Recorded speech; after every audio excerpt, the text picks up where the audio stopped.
¿Cómo están muchachos? Con todos, muy buenas tardes. Les saluda el profesor Francisco Mendoza.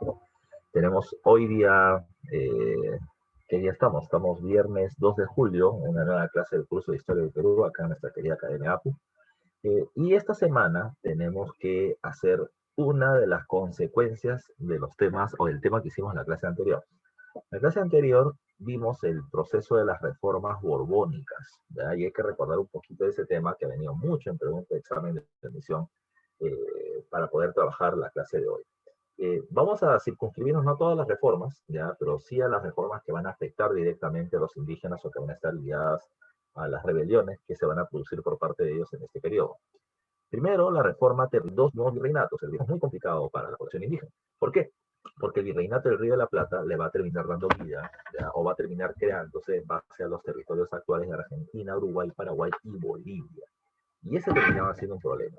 Porque Bolivia o el Alto Perú, no se olviden, terminaba teniendo la región de Potosí, ¿ya? El centro minero de Potosí dentro de sus dominios. Y la clase anterior, ¿ya? O una clase previa, cuando hablamos de economía virreinal, yo les mencionaba esto. Existía una ruta, ya una ruta comercial, que es la Ruta de la Plata, entre Cusco y Potosí. En realidad había todo un circuito comercial ya en la zona de América del Sur. El circuito más conocido seguramente es el circuito que iba desde Quito, Ecuador, hasta Potosí, Bolivia. Quito producía ropa, Trujillo, Lima y Cusco eran intermediarios y Potosí era la zona final donde se compraban dichas mercancías por la plata ya, de los minerales que se extraían en la región. ¿Qué pasó? ¿Ya? ¿Qué pasó? Producto de las reformas borbónicas y la creación de estos dos nuevos virreinatos, la corona española también estableció que entre los virreinatos no podía haber comercio, de tal manera que se rompió el circuito comercial y los productores terminaron viendo perjudicados sus negocios porque el consumidor final ya no podía comprarlo. Eso no fue una casualidad. España lo hizo para terminar eliminando la producción local y asegurarse así el mercado americano para la exportación de sus productos hacia la región americana. Recuerden que una de las lógicas de las reformas borbónicas era convertir a América en un productor de materias primas, alimentos para el consumo y minerales para llevarlos a España, y un consumidor de mercancías de procedencia ibérica. Así que todo eso estaba dentro de este proceso. ¿Qué tiene que ver esto, profe, con el tema de los indígenas? Porque tú me estás diciendo que me vas a hablar de reformas que afectan a los indígenas. Recuerden que José Gabriel Condorcanqui, por ejemplo, Tupac Amaru II, era arriero, era dueño de más de 200 mulas de carga para el transporte de productos de Cusco a Potosí. Y ahora, producto de esta ley, se rompe precisamente este circuito comercial, perjudicando, por ejemplo, sus negocios. ¿Ya? Por otro lado, recuerden que la corona española, por ejemplo, quiso incrementar la producción minera de Potosí, alentando a los empresarios mineros, reduciendo el quinto real, pero también ampliando el radio de traslado de población indígena hacia las minas de Potosí. De tal manera de que ya no iba gente que vivía en los alrededores, sino que ahora los trabajadores llegaban hasta la zona de Puno y Cusco, hacia Tungazuki y Surimana, justo donde está la mano de obra de José Gabriel Condorcanqui. Eso terminó generando el malestar de la población y el malestar de los caciques que veían perdida su mano de obra, que podían ellos explotarlas y que ahora tenían que ir a trabajar en las minas a un lugar sumamente alejado. Pues eso también afecta y fastidia a la población indígena. Otro más, la alcabala, pero recuerden, la alcabala era el impuesto por el comercio dentro del virreinato y era el 2% del precio de los productos y ahora se incrementa hasta el 6%. Si la alcabala crece, ya, si la alcabala crece, crece el precio de los productos, ya, crece el precio de los productos. Y eso afecta tremendamente a la población. Peor cuando se crean los estancos, el estanco a la sal, el estanco al tabaco, ya. Este producto que era extraído de manera libre por parte de la población de la naturaleza, ahora es entregado en concesión a algunos empresarios. Por lo tanto, afecta a los negocios del pueblo y termina incrementando el precio de estos productos. Más todavía cuando, producto también de las reformas borbónicas, se estableció que el reparto, estos productos que de manera ilegal y obligatoria vendía el corregidor a la población indígena, pues ahora terminaban siendo legales. Si eran legales, recuerden que el corregidor tenía que pagar una parte de su ganancia por la venta de productos eh, con tributos, ya con tributos. Y esto hizo ya, de que los corregidores incrementen el número de productos entregados por el reparto de los indígenas. Súmale a eso, que ahora ya no podías evadir el tributo indígena. Antes, habían dos formas de evadirlo, yo te lo había comentado. Uno, firmando a mi hijo como si no fuera hijo mío. Yo ponía que su papá era un blanco, y su mamá una india, el niño es mestizo, y así iba y el tributo. O la otra forma era retirarme del lugar donde había sido registrado mi nacimiento, convirtiéndome en forastero en otra provincia. Ahora la corona española dijo, ya no me van a agarrar más de tonto. A partir de ahora, todos los indios y todos los mestizos pagan tributo indígena donde viven.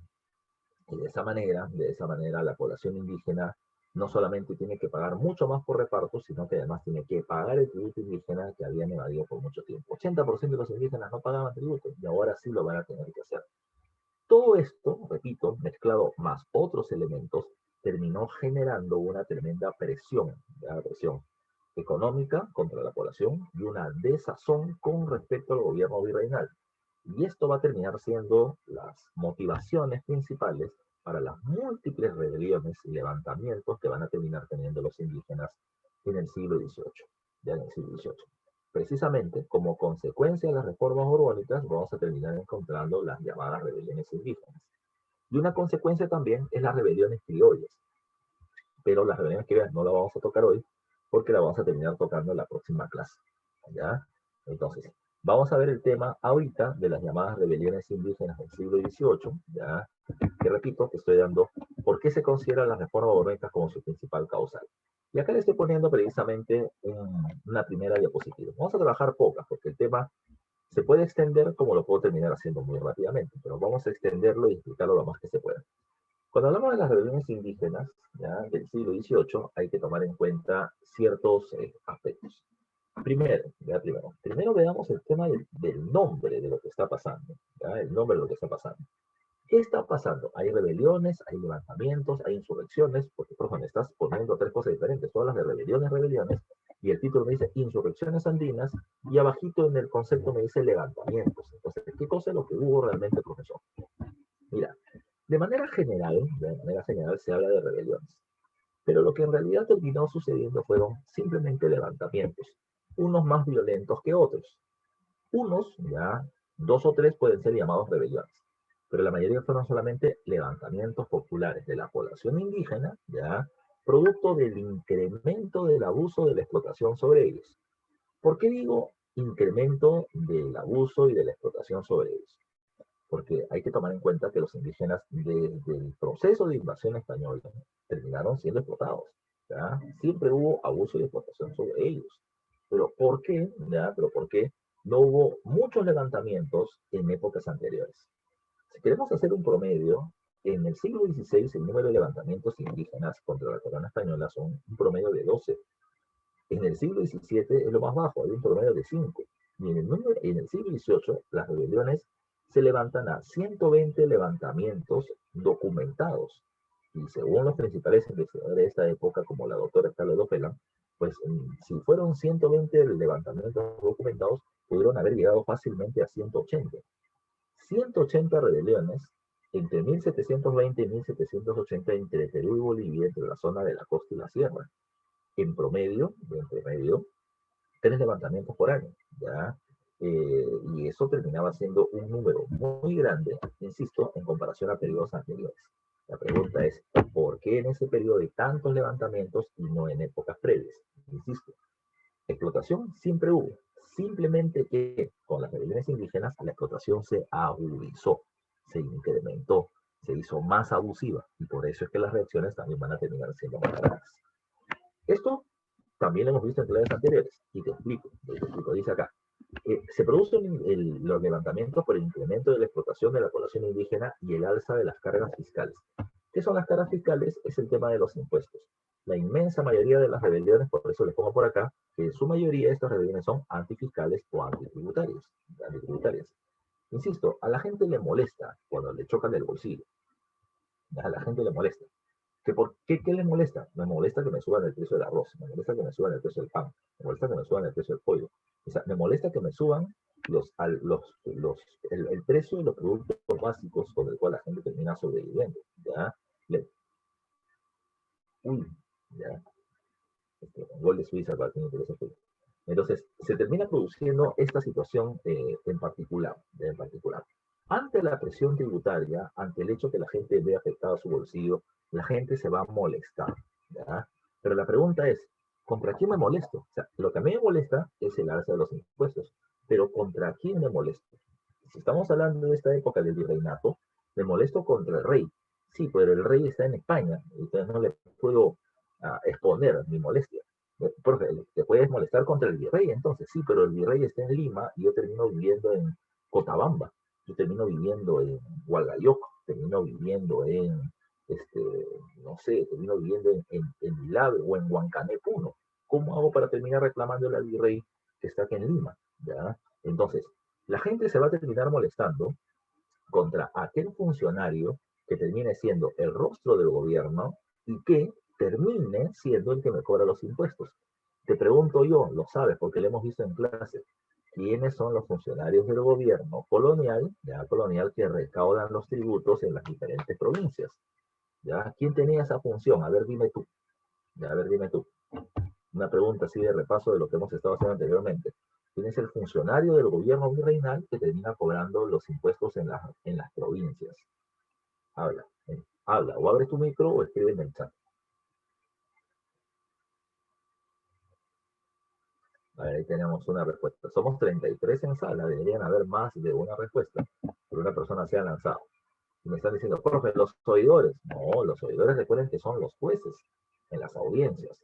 Había otro funcionario que es el encargado de terminar cobrando los impuestos en las provincias. Y la respuesta es el corregidor. Muy bien, ya, muy bien. Repito, ya repito. Lancen la respuesta que creen, ya, que creen. Puede salir bien, puede salir mal. Si está bien, bacán, ya. Si está mal, te la corrijo. Es mejor retirarnos de la clase con un error corregido que con un error permanente en la cabeza. El corregidor es el personaje que recauda los impuestos, no te olvides tú.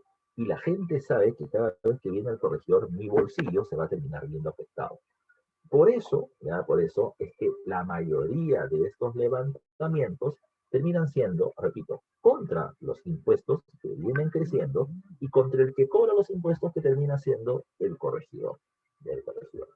Ahora, todos estos múltiples levantamientos que existen, ¿qué características tienen? Mira, la inmensa mayoría de estos levantamientos terminan siendo violentos y efímeros. ¿Ya? Violentos y efímeros. ¿Qué significa eso? Efímero significa que así como comienza, termina rápido. ¿Ya? Termina rápido. Y terminan siendo violentos porque son muy agresivos, pero contra alguien en particular. La gente siempre se desquita contra alguien. Mira, no se desquita contra el viento, se desquita contra alguien. ¿Ya? Y ese alguien va a ser el corregidor. Recuerden que el tributo indígena no se terminaba cobrando todos los meses. Eso también lo hemos dicho antes. Se cobra en junio y en diciembre. 2 fechas al año. ¿Ya? 2 fechas al año. Yo sé, ya yo sé, el corregidor le ha dicho al cacique, tú tienes que terminar pagándome ya el tributo de tu población por una suma de 3.000 pesos. Y el cacique divide. Entonces, a mí me corresponde pagar, vamos a decir así, 50 pesos. Vamos a suponer que esa sea la cifra. Yo sé que está cerca la fecha de la llegada del corregidor y yo tengo que tener la plata para poder pagar. Y si no tengo, me va a terminar castigando, maltratando, encarcelando, o hasta matando, o azotando, etc. Entonces, como la situación económica está muy complicada, muchos de los indígenas van a terminar diciendo no puedo pagar.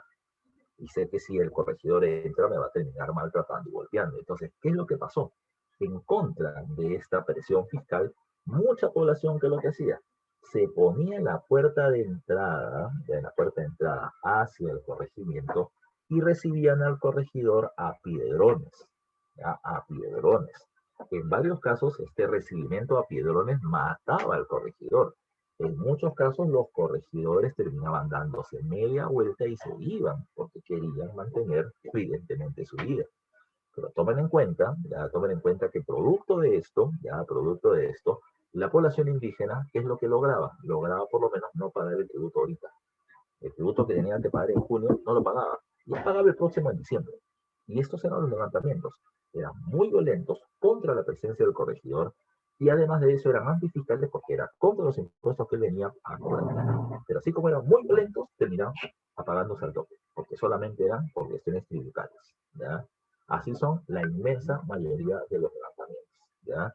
Efímeros y violentos. ¿Ya? Contra el corregidor por la presión fiscal que terminaba siendo muy elevada. Ahora, hay algunos levantamientos que van a terminar teniendo pues, características mayores. Y ahí si hablamos, por ejemplo, de Tupac Amaru II, ahí si hablamos de una rebelión. ¿Por qué? Porque este levantamiento asesina al corregidor, pero propone ideas de cambio en el gobierno, ¿ya? Y lo va a intentar llevar a la práctica con su acción de movilización popular violenta contra el gobierno. Ahí sí la cosa cambia. Ya no es, repito, un ataque y chao, sino termina siendo un ataque y una serie de propuestas de cambio con respecto al gobierno virreinal de aquel entonces. Entonces, los levantamientos son la inmensa mayoría de ellos y las rebeliones son solamente algunos de estos momentos y que van a terminar haciéndose muy violentos en algunos casos. ¿Ya? Como te decía, hay muchos levantamientos, muchos levantamientos. Algunos de ellos, por ejemplo, los tenemos en este cuadro. Tenemos la rebelión de Alejo Calatayud en Cochabamba, zona minera precisamente de la zona del Alto Perú, ya por impuestos. La rebelión de Juan Vélez de Córdoba en Oruro, Bolivia también, zona minera. Tenemos, por ejemplo, la rebelión de Juan Santos Atahualpa. Tenemos la rebelión de Huarochirí, ya la rebelión de Huarochirí en 1750. Tenemos la rebelión de Farfán de los Godos 1778, que es el antecedente a la rebelión de Tupac Amaru II, y varios otros más. Ya hay varios otros levantamientos que se van a producir. Ahora, ¿qué es lo que debe tomar en consideración? Insisto, ya insisto. ¿Por qué se producen tantos levantamientos? Ya todo está ligado a la aplicación de las reformas borbónicas, que agudizaron la explotación sobre la población indígena y por eso es que van a terminar rebelándose. ¿Ya? Segundo, la mayoría de estas rebeliones son contra los tributos, ya que se fueron incrementando, por eso antifiscales, y todas ellas van a terminar teniendo como imagen contra quién se levantan al corregidor. Ahora, profe, si tú me estás diciendo que el alza de impuestos, el alza del coste de vida, ya, que a la gente no le alcanza el dinero, los recursos para poder mantenerse, es una causa de rebelión, pues me pregunto yo, ¿y por qué no hay rebeliones a diario en el Perú si en muchos lugares del país la pobreza termina siendo muy extendida y por lo tanto deberían haber múltiples levantamientos? Y la respuesta es la siguiente. No es suficiente que haya una situación de pobreza o un malestar de la población. No es suficiente. ¿Ya? ¿Por qué te digo que no es suficiente? Pues yo siempre pongo este ejemplo y algunos de ustedes tal vez me lo han escuchado antes. Supongamos esto, ¿ya? Supongamos esto. Supongamos que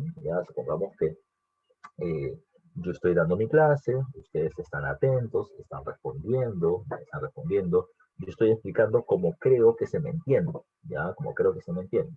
Hago preguntas, muchachos, ¿de acuerdo? Sí, profesor, está todo bien. Yo, por lo tanto, termino mi clase creyendo de que todos me han entendido, ¿ya? Y si no me han entendido, le meten un repasito al video y lo pueden entender con más claridad. Pero, yo salgo de mi clase satisfecho y creyendo que ustedes me están entendiendo por las respuestas que me están dando. Pero apenas yo me retiro, supongamos que no estamos en una clase virtual, supongamos que estamos en una clase en físico, ¿ya? O estamos en clase virtual y ustedes tienen un grupo de WhatsApp. Entonces, ¿qué es lo que hacen todos? Todos comienzan a mandarse mensajes por el WhatsApp y terminan diciendo, sí, que el profesor Mendoza, que se demora más de las 2 de la tarde, que yo ya tengo hambre, que lo que sus diapositivas no se entienden, que lo que hablan no se termina entendiendo, que se le ve el internet a cada rato, etcétera, ¿ya? Todo el mundo comienza a renegar. Yo me fui creyendo que todo el mundo me amaba, pero en el internet todo el mundo está criticando. Ah, profesor, ya entendí. Entonces, eso genera un levantamiento, ¿no? Porque hasta ahí son solamente críticas. Críticas en el WhatsApp, todo el mundo habla, todo el mundo critica, pero nadie ha hecho nada. Todos se han quedado solamente en la crítica momentánea. Profesor, entonces, ¿qué debería pasar? Lo que todos ustedes están esperando, ya, es que uno de ustedes termine diciendo, muchachos, ¿y qué tal? Ya, ¿y qué tal? Si nos organizamos y pedimos que el profesor lo cambie, ¿ya? ¿Qué tal si pedimos eso? Entonces ahí la cosa cambia, ahí la cosa cambia. Ahí sí recién la gente dice, sí, sí, sí, hay que cambiarlo, ese desgraciado, hay que cambiarlo. Entonces ahí recién la gente se va a organizar cuando aparece un líder. ¿Ya? Puede haber una condición de malestar general, ya un malestar de la población, pero si no hay un líder que canalice ese malestar en una protesta, en una exigencia, etcétera, ahí no vamos a terminar quedando. ¿Ya? Entonces, vuelvo a repetir, ahora, ese líder va a terminar diciendo, muchachos, yo les voy a terminar enviando un documento y ustedes van a hacer una firma virtual y con ese documento le vamos a terminar pidiendo a la coordinación del APU para que al profesor lo saquen del salón, lo voten del APU, le quiten su título profesional en San Marcos y lo destierren del país y que se vaya a Venezuela a vender papa rellena. Algo así, algo así. No lo hagan, no lo hagan, ¿ya? Pero, ya piensen en mi familia. Pero, ya tomen en consideración lo siguiente, ya, vuelvo a insistir, el malestar tiene que ser canalizado por un líder y además de eso tiene que tener un objetivo claro. ¿Por qué les planteo esto? Porque es lo mismo que va a terminar sucediendo acá. Es lo mismo que va a terminar sucediendo acá.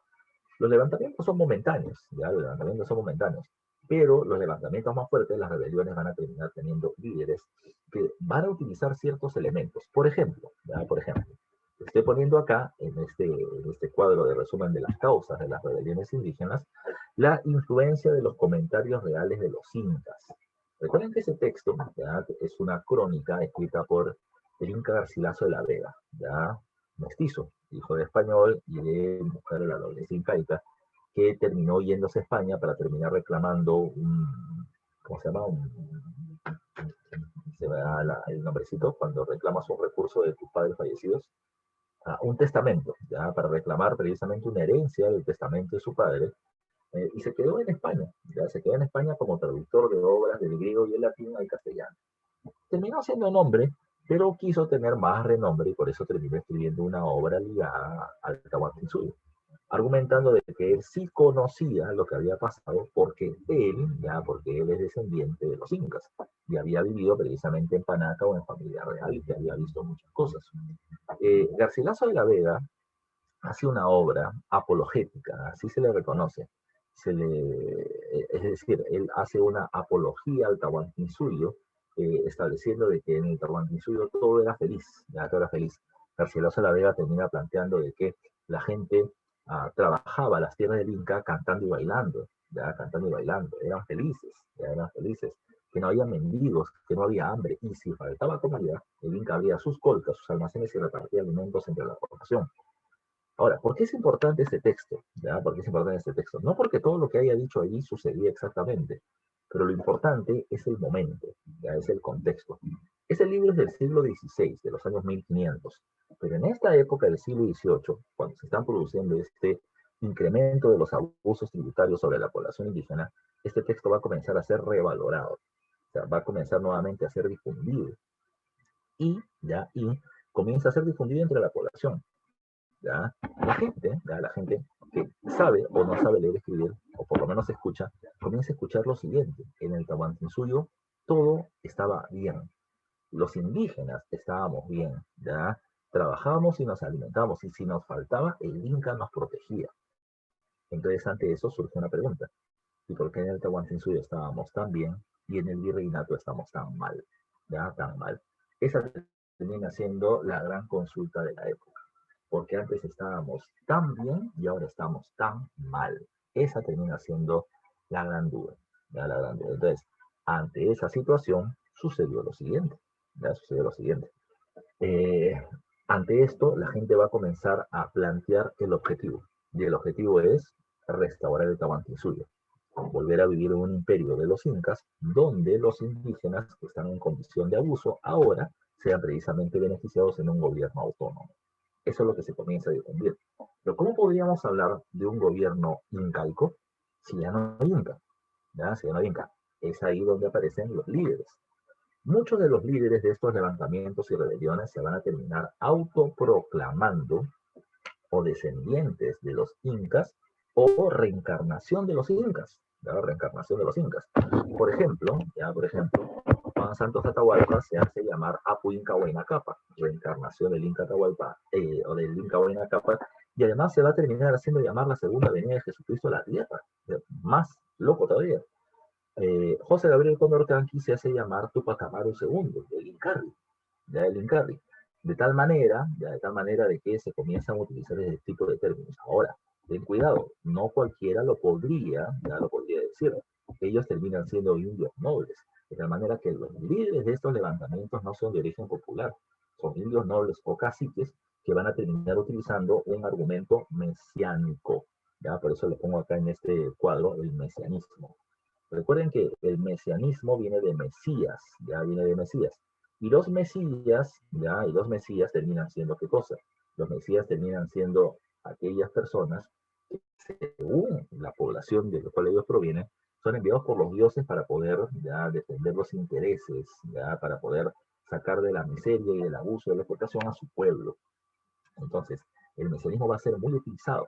Profesor, era utilizada en esa época, era utilizada en esa época y en esta época, y en esta época. Hitler, por ejemplo, tiene un movimiento de carácter mesiánico, El movimiento nazi es prácticamente una religión, ¿ya? Y Hitler terminaba siendo el Mesías para el pueblo elegido, que terminaban siendo la raza aria, ¿ya? Y donde terminaba mostrando el paraíso, que era el tercer Reich del Imperio de los 1000 años.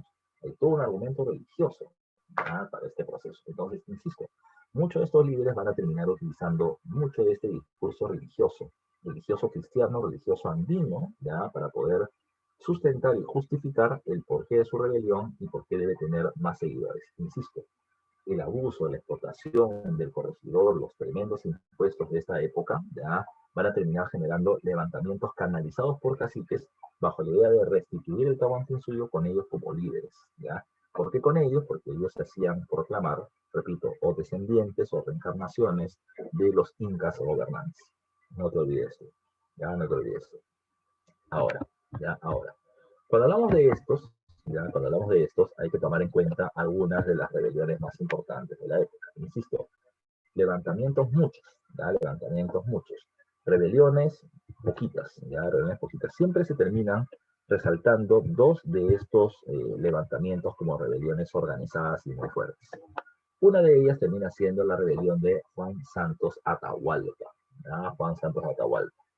La rebelión de Santos Atahualpa, la rebelión de Santos Atahualpa, va a terminar siendo la rebelión de más prolongación de tiempo, ya es la rebelión más extensa, ya es la rebelión más extensa en tiempo.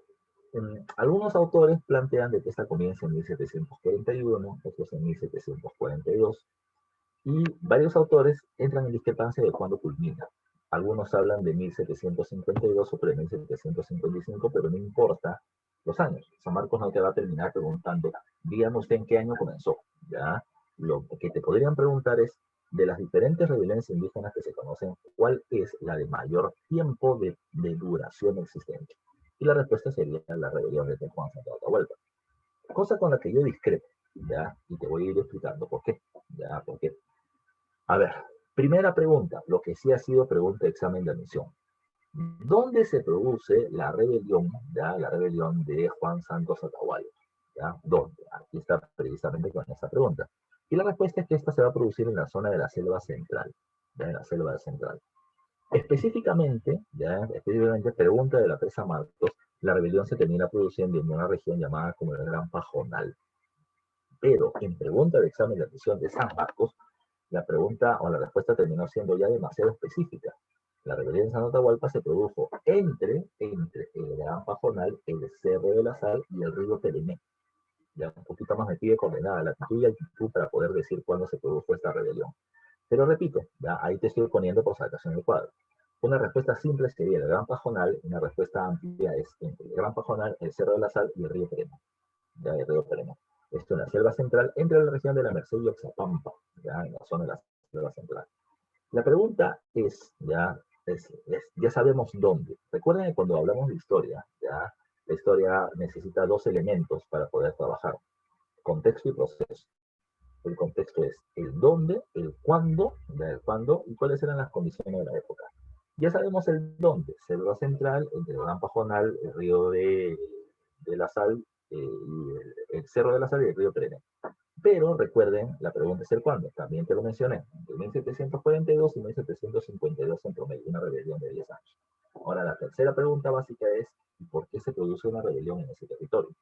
Entonces, aquí está la causa. La causa. Y la causa es el abuso de las misiones franciscanas. Te explico. Te explico. A ver, ¿qué cosa es una misión?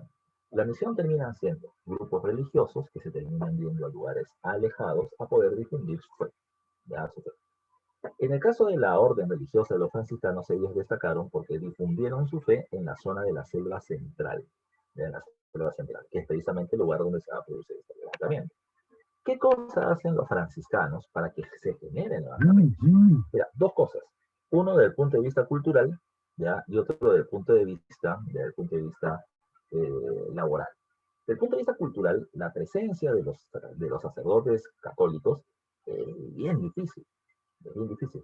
¿Por qué? Porque ellos llevan su moral hacia el territorio. no solamente van llevando a Jesucito, van a traer su moral y van a reorganizar en base a su moral a la población.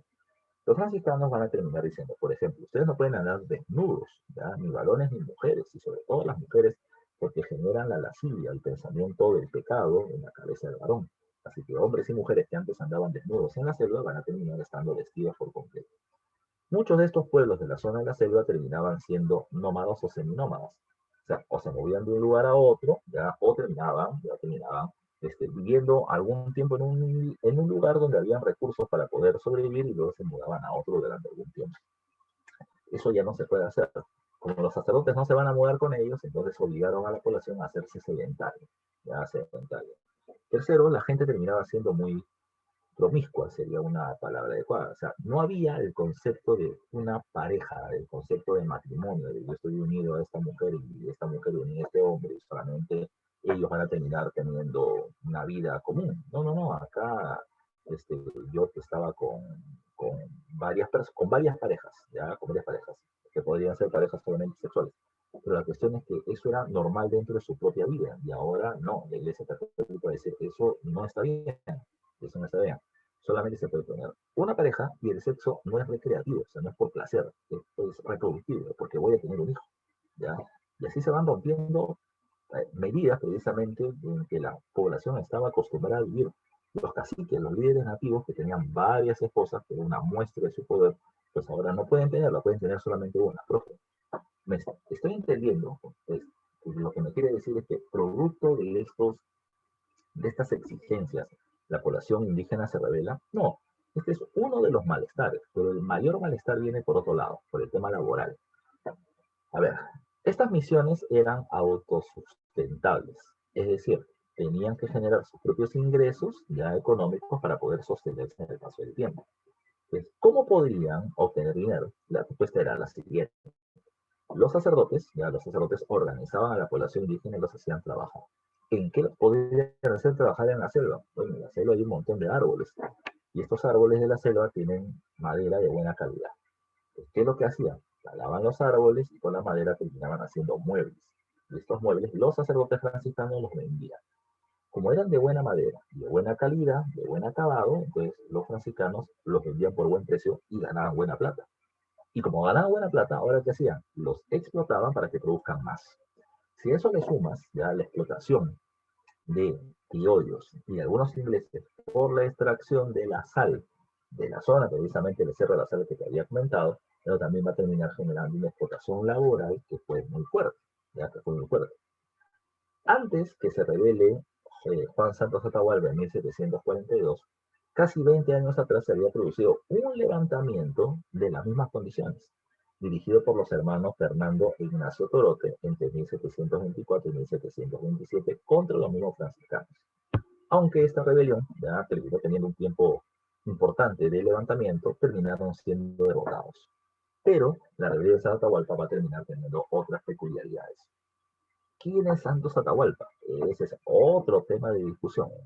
¿Qué es lo que se dice? ¿Ya? ¿Qué es lo que se dice? Se dice que Juan Santos Atahualpa termina siendo un indio noble, ya indio noble de Cacicazgo Cusqueña, ya que estudió en el Colegio San Francisco de Borja, ya que además de eso era políglota, era bueno para aprender idiomas, sabía castellano, sabía quechua, sabía aymara, sabía latín, y se lo llevaron los españoles de la Orden Jesuita a España y lo prepararon como misionero y lo llevaron al África, ¿ya?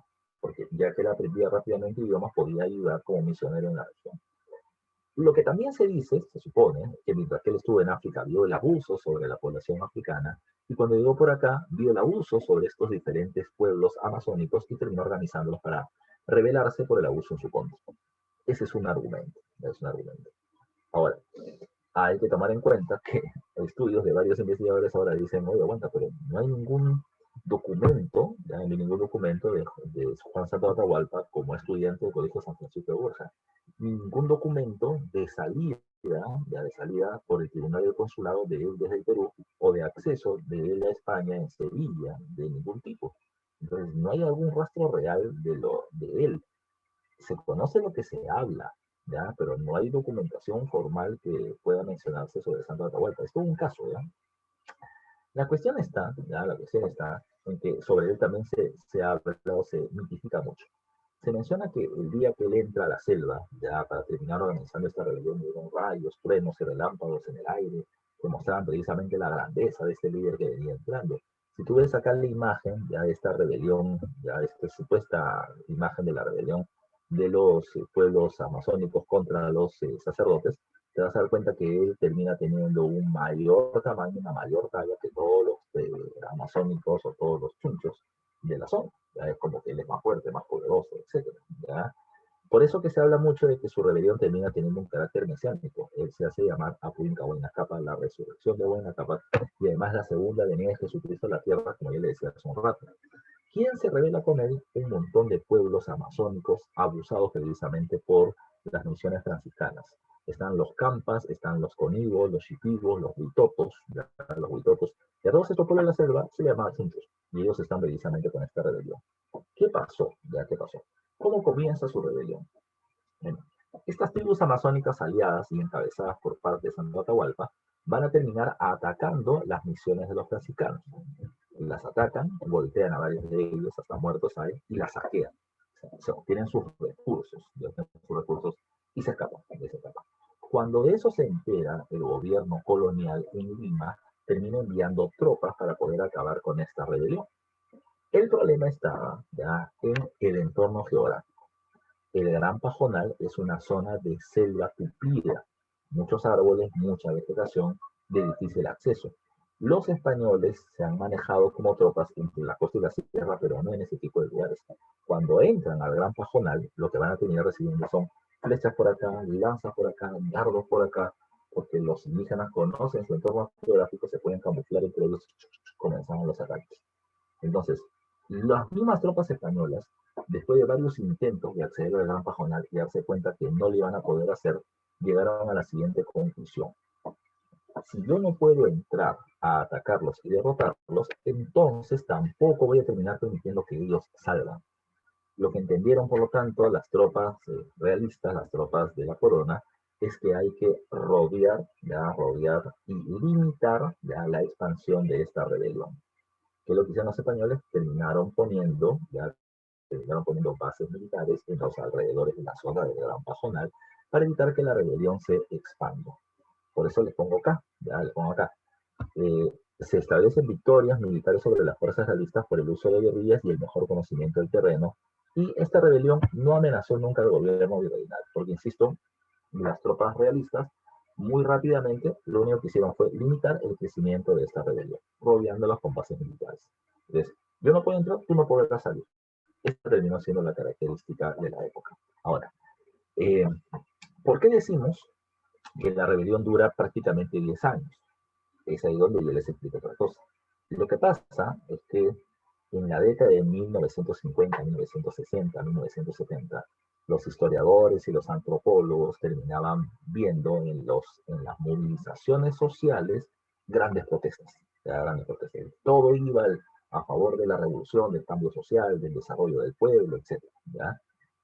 Pero, cuando esto lo comenzaron a mirar en la historia, pues comenzaron a ver documentos del ataque de los pueblos amazónicos contra los franciscanos, del pueblo oprimido contra los opresores. Entonces, acá hay una gran rebelión. Y comienzan a encontrar documentos de denuncias de comerciantes y de sacerdotes, ¿ya? Que decían lo siguiente, que desde la zona del Gran Pajonal, de esa zona de selva, salían los chunchos, o sea, estos pueblos amazónicos. Salían, los atacaban, los saqueaban y se iban, ¿ya? Y se iban. Si había algún enfrentamiento con militares, se peleaba, ¿ya? Pero luego se retiraba.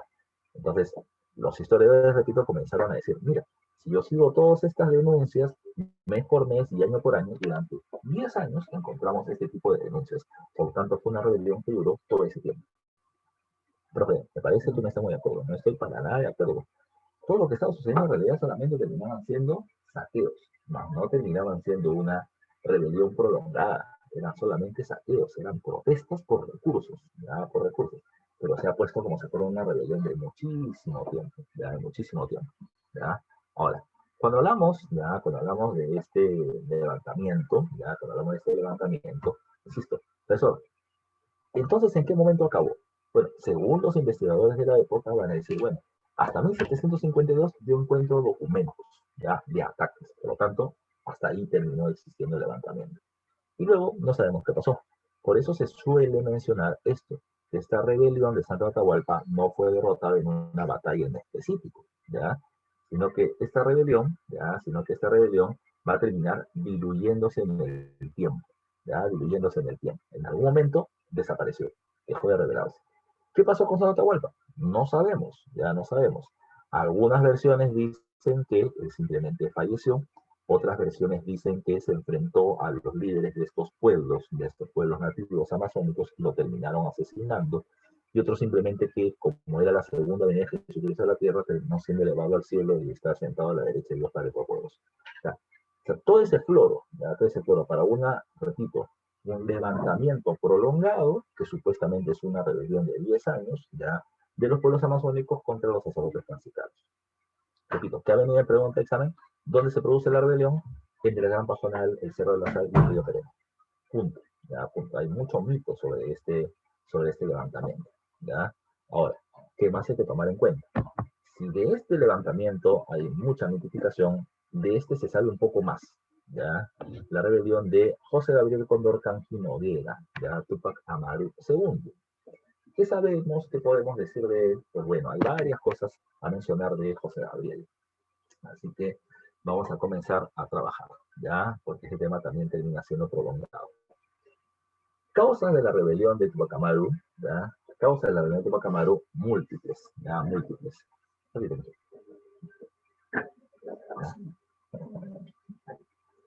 ¿Ya? Múltiples causas de la rebelión de Túpac Amaru II, ¿ya? Pero, ¿qué pasó? ¿Qué sucedió? ¿Cómo pasó? Bueno, hay varios factores a tomar en cuenta. Hay que mezclar todos estos para ver por qué se produce el levantamiento. Vamos por una cuestión que a mí me gusta mencionar, que es el tema personal, ¿ya? De Túpac Amaru. ¿Quién es Túpac Amaru II? ¿Ya? ¿Quién es Túpac Amaru II? Bueno, José Gabriel Condorcanqui Noguera termina siendo un cacique. Y es un cacique de 3 territorios, de 3 cacicazgos. Él es cacique de Tundazuca, Surimán y Pampamarca en el sur del Cusco. Pero a pesar de ser cacique de 3 territorios, tú puedes decir, tiene 3 cacicazgos, tiene 3 territorios, es un indio rico, ¿ya? Bueno, sí y no, ¿ya? Es un indio noble, pero es un indio de baja nobleza, ¿ya? De baja nobleza. Sus cacicazgos no son las tierras más fértiles, no son las regiones más importantes del Cusco, ¿ya? Eso, entonces, si habían caciques de baja nobleza, habían caciques de alta nobleza, claro, los caciques de la ahí eran varios, ¿ya? Está, por ejemplo, Eguiluz, está Rosas, y seguramente uno de los más conocidos en este proceso es Mateo Pumacahua. Hay niveles entre ellos. Vuelvo a repetir lo que te dije antes. No todos los indios son iguales. El indio noble, el indio común, y no todos los indios nobles son iguales, entre ellos también en jerarquías. Entonces, José Gabriel Condorcanqui es cacique, pero sus tierras no son las mejores. Eso, pero ¿tiene plata o no tiene plata? Sí tiene plata, pero José Gabriel es indio noble con plata por otro negocio, ¿ya? Por otro negocio.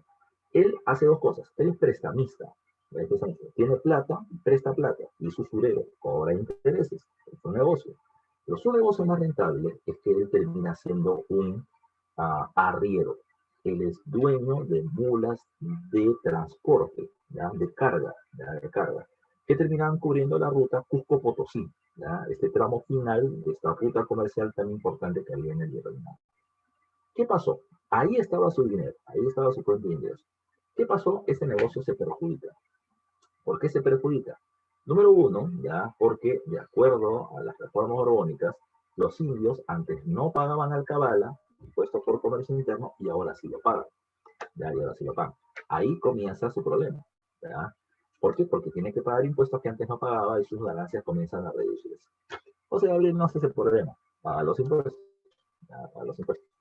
Porque no le queda otra opción, tiene que pagarlos. Pero el segundo problema sí es más grave. Ya, sí es más grave. Se establece la eliminación del comercio entre los virreinatos, de tal manera que José Gabriel del Perú no puede venderle productos al virreinato del Río de la Plata, ¿ya? A Potosí, donde estaban sus negocios. Y es ahí donde su negocio sí se ve afectado. Porque ya entendí. Su negocio se afecta por los tributos y por la ruptura de la ruta comercial, y por lo tanto ahí se revela. No, tampoco se revela. José Gabriel hace otra cosa. Pensará, ¿no? Bueno, mi negocio acá ya fue, ya lo perdí, ¿ya? Porque son medidas del gobierno. Entonces, voy mi plata y lo voy a invertir en otra cosa. ¿En qué lo invirtió? Agarró su dinero y comenzó a cercar los terrenos que tenía, comenzó a comprar herramientas, a preparar a los indígenas de sus cacicazgos para que terminen trabajando en una mejor producción agrícola. Hacia ahí iba su negocio. ¿Y qué pasó? Lo fregaron de nuevo. ¿Por qué? Porque con el objetivo de incrementar la producción de las minas de Potosí, se trajo indígenas de lugares más alejados. Mala suerte, Tungazuca y Pampamarca. O sea que ahora, José Gabriel había preparado a su gente para que trabaje para él en el agro y ahora se le quitaban para ir a trabajar a las minas de Potosí. Y eso sí molestó a Tupac. Pues entonces ahora sí se revela. Tampoco, ¿ya? Eso, resistente, el Tupac resistente, ¿ya? Le gustaba el golpe, ¿ya? ¿Qué hizo José Gabriel? José Gabriel vino a Lima, ya vino a Lima, todo ese proceso, ¿eh? Vino a Lima. En Lima, ya en Lima, ¿qué es lo que hace? Él va por la vía legal, por la vía formal. Viene a Lima a la Real Audiencia y pide una sesión, ¿ya? Para que se termine escuchando sus exigencias, sus pedidos. Y José Gabriel viene a Lima, va a terminar alquilando un cuarto de la avenida Junín y Abancay, ya, haciendo tentero así de mala muerte, ya, de mala muerte. No, no iba a hacer lo que tú estás pensando, no vino con Micaela, vino a hacer, ya. Pero él va a estar por acá, ya, hasta que le dan la sesión. Cuando está en la sesión de la Real Audiencia, ya, cuando está en la sesión de la Real Audiencia, José Gabriel pide lo siguiente. Uno, que lo reconozcan ya, a él, como descendiente de los incas de Vilcabamba. O sea, que le reconozcan su título de noble, porque otro más lo estaba exigiendo. ¿Ya? O sea, él pidió por él mismo. Pero también pidió otra cosa, ¿ya? También pidió otra cosa. Pidió, ¿ya? Que se respete, ¿ya? Que se respete la relación existente entre el Perú y el Alto Perú. Pidió que el Alto Perú sea restituido al territorio peruano y no al virreinato del Río de la Plata. Segundo pedido, ya, segundo pedido. Tercer pedido, ya, tercer pedido. Que si los virreinatos no pueden tener comercio entre ellos, ya, Perú con el Alto, con el Río de la Plata no pueden tener comercio, entonces que tampoco la gente del virreinato peruano se vaya a trabajar al otro virreinato, porque es un virreinato diferente, para que ellos solucionen su problema.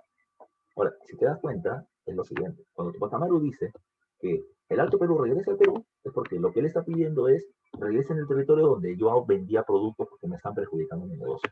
Y cuando él termina diciendo que la gente del Perú no vaya a trabajar al virreinato del Río de la Plata, lo que está diciendo es no me quiten mi mano de obra, ¿ya? Porque me están fregando mi negocio. El Tupac Amaru está hablando de eso de manera indirecta.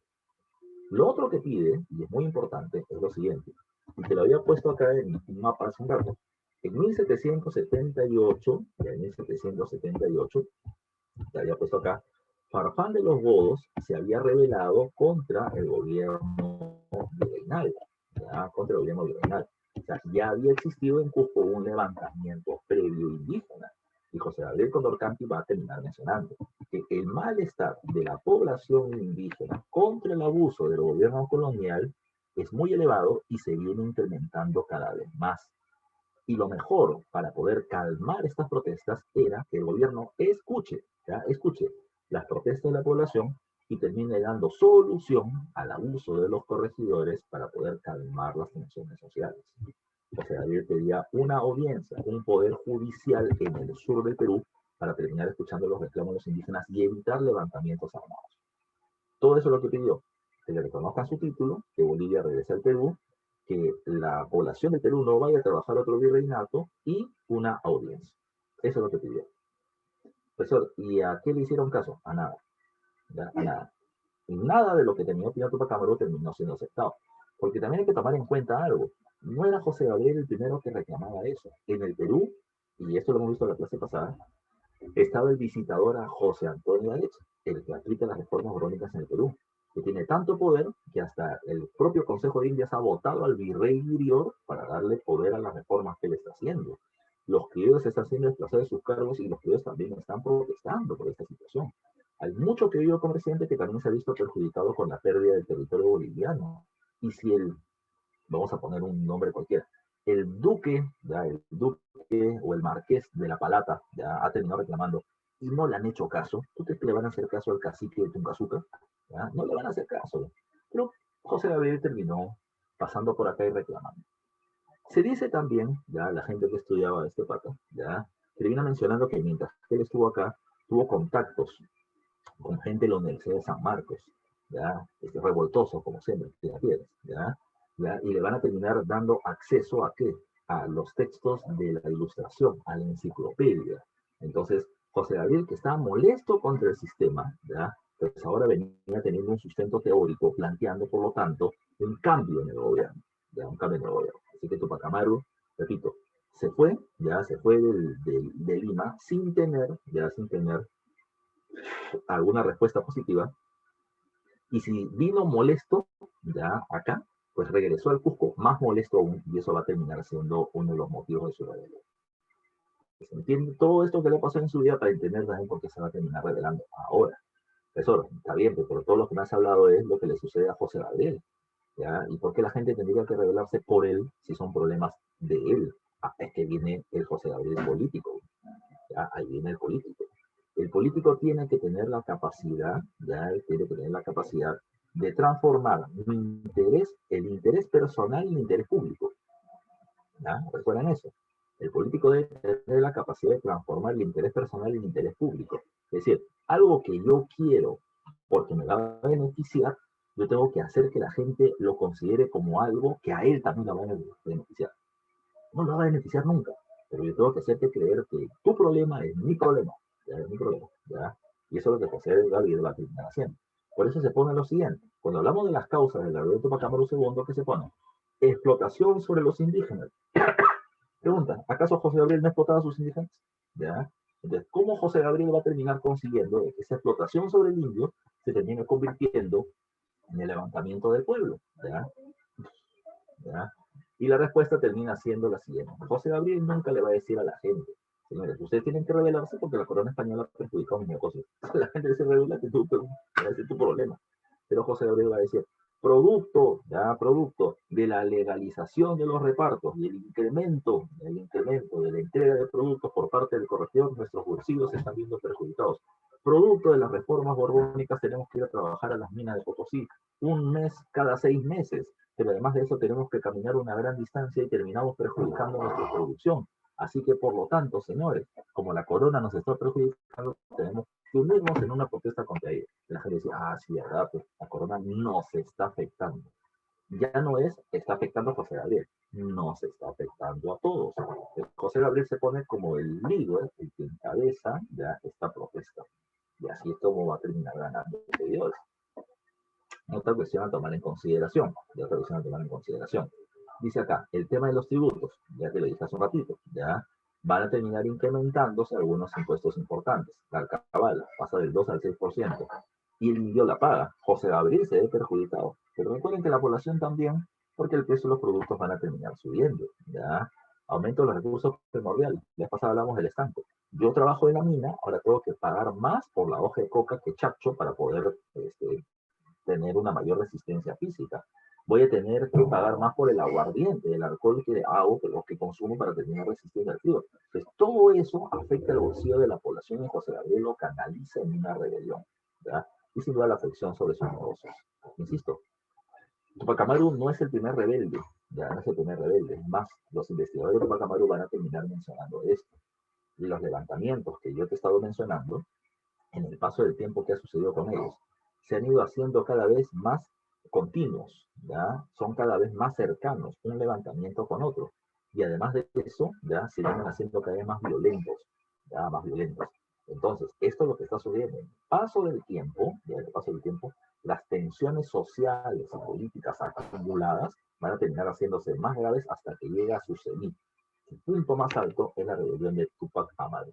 Entre agosto de 1780 y mayo de 1781, en un lapso de 8 meses, van a haber aproximadamente 30.000 muertos, ¿ya? Producto de este levantamiento. Y otros tantos más cuando esa rebelión pasa hacia la zona de Bolivia o el Alto Perú. Estamos hablando de una situación, repito, de alta tensión, con protestas muy graves que van a terminar desarrollándose durante esta época. ¿Ya? No te olvides. A ver, ¿qué más a tomar en consideración?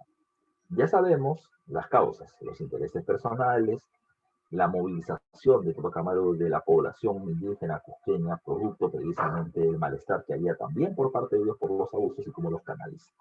Lo que ahora tenemos que ver son los grupos que van a terminar enfrentándose. Pero me vas a dar un pequeño espacio. Él, si está por acá, ponle pausa, por favor, un ratito. ¿Ya? Un momentito, me esperan, muchachos, por favor.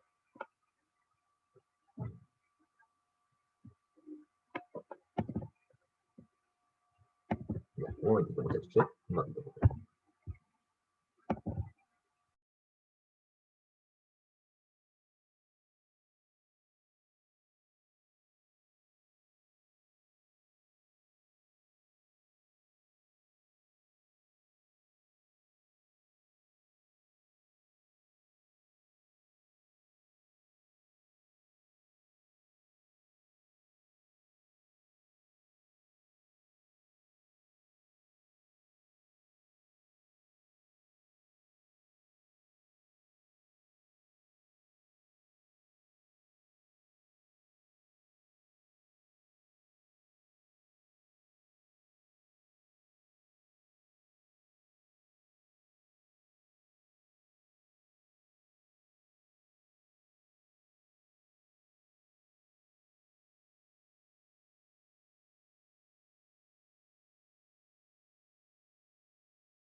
Ya, muchachos, ya regresé. Sigamos entonces.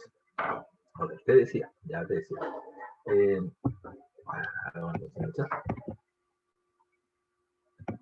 una pausita, ya regresé. Entonces, cuando hablamos de la rebelión de Tupac Amaru II, ya te expliqué las causales particulares, personales, del grupo, etcétera, para esta rebelión.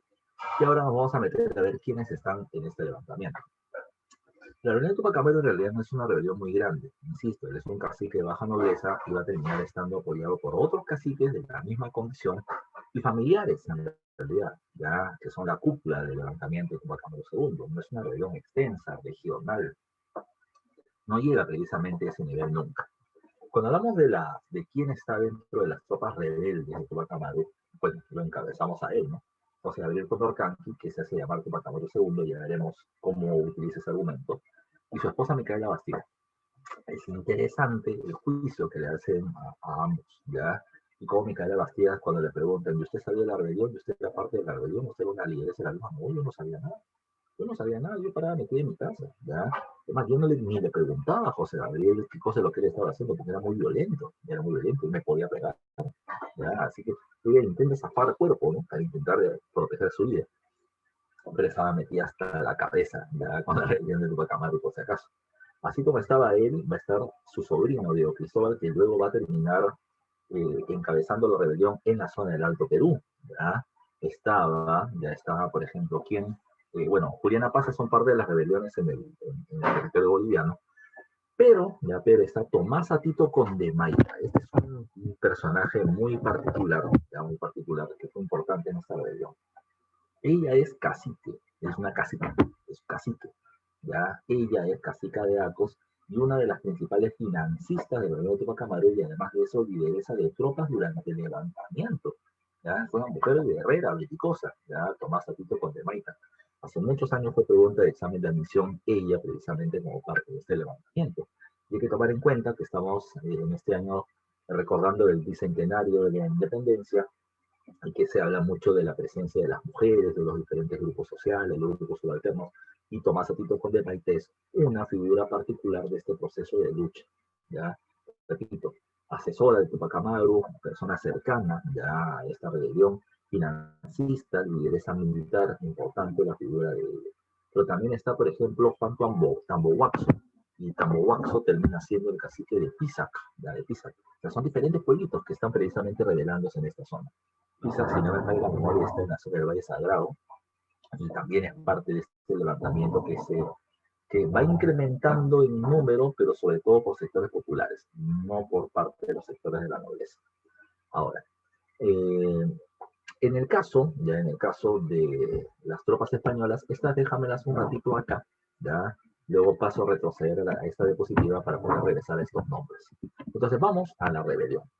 La rebelión se habla que tiene dos fases, la fase cusqueña, que es la rebelión de Tupac Amaru, y la fase de Mara, que es la rebelión de Juliana Paso Tupac Katari. Ya llegaremos en algún momento a eso. Vamos a la fase cusqueña. Yo lo he puesto así en un cuadro muy sintético, podríamos poner mucho, pero sería mucho dato, ¿ya? Entonces vamos a ponerle explicación al proceso. ¿Qué sucedió? ¿Ya? ¿Qué sucedió? Mira tú, eh, no recuerdo exactamente en qué día, pero es un día de agosto, en que se estaba celebrando en todo el reino, eso incluía España y América, se estaba celebrando el cumpleaños del rey Carlos III. Entonces las autoridades de todo el reino terminaban haciendo celebraciones diversas. En la zona del Cusco, el corregidor del Cusco, que era el corregidor Arriaga, ya Arriaga, tenía que hacer la celebración, pero después de la rebelión de Farfán de los Bobos de 1778 y producto de todos los problemas que estaban sucediendo, él sabía de que, digamos, no era muy bien recibido o aceptado por parte de la población. ¿Qué sucedió? ¿Ya qué sucedió? No sabía qué cosa hacer ni dónde hacer una reunión. Así que José Gabriel Condorcanqui ya le termina diciendo, en el pueblo de Tinta, que está dentro de mis dominios, podemos hacer esta reunión con los nobles, ya con los nobles de la región. Así que el corregidor Arriaga acepta. José Gabriel le termina garantizando que nada le iba a pasar. Bueno, desayunaron, almorzaron, poquito en la tarde, ya el visitador o el corregidor dice, bueno, me retiro ya hacia la ciudad de Cusco, y José Gabriel dice, no te preocupes, para evitar problemas yo te voy a terminar escoltando con mi gente. Lo que no sabía el corregidor es que Tupac Amaru ya venía teniendo todo diseñado, y en lugar de escoltarlo, lo terminó tomando prisionero. Ya lo terminó tomando como rehén, ya lo capturó. Cuando lo capturó, le hizo firmar al corregidor dos documentos, ¿ya? Dos documentos. Un documento donde le daba permiso, ya, supuestamente, a la fuerza, a Tupac Amaru para poder recibir de la Caja Real, es decir, algo así como el Ministerio de Economía, entre comillas, en el Cusco, un dinero para poder hacer obras, ¿ya? Que en realidad Tupac Amaru lo va a terminar utilizando para financiar su rebelión. Y lo otro es que en otro documento el corregidor ya terminaba convocando una reunión de toda la nobleza del Cusco en el pueblo de Quito. ¿Ok? Eso es lo que sucedió. El corregidor tomado como rehén y obligado a firmar un par de documentos. Cuando se produce dicha reunión que te he comentado, ya están en esta reunión sentados jerárquicamente en las primeras filas los nobles españoles, en las filas intermedias los nobles criollos, en la fila de atrás los nobles indígenas, y atrás de todos está la población del pueblo de Tinta, común y corriente, de pie. Al frente de todos ellos un estrado, y encima del estrado una horca, una soga para poder ahorcar a alguien. ¿Ya? ¿Qué pasó? Bueno, hasta ese momento nadie sabía nada, simplemente estaba puesto ahí, ¿no? ¿Ya? Y en eso sube alguien, ya con los cabellos despeinados y con la ropa de raída y rota y sucia, ¿ya? Y cuando sube la gente se sorprende. Y detrás de él aparece José Gabriel Condorcanqui. Y le dice, no a los nobles, le dice al pueblo que está atrás parado, ¿ya? Le dice, este que está acá, el corregidor Arriaga, el que le cobra los impuestos, el que los lleva a la mica, el que abusa de ustedes. ¿Qué hacemos con este corregidor? Y la gente dijo, mátalo, ¿ya? Mátalo. La gente pidió su muerte. Y José Gabriel, haciendo lo que el pueblo pedía, ahorcó al corregidor. Esa es la primera acción, ¿ya?, que da inicio a la rebelión de Tupac Amaru II, el asesinato del corregidor Arriaga, en el pueblo de Tinta, Lo que sucedió acá es que los nobles se quedaron sorprendidos de la muerte del corregidor mientras que el pueblo celebraba. En ese momento, José Gabriel le dijo, ustedes no saben quién soy soy el que dijo que iba a volver y ya regresé.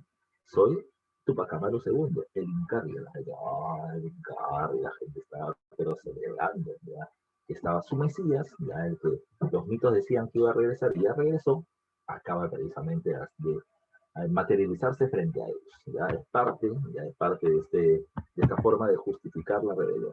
Es todo un show, así, es que la política es show, ¿ya? Es show. Ya, para que entiendas que es show, solamente tienes que ver todo lo que tenemos en las últimas semanas con el tema del proceso electoral, ¿ya?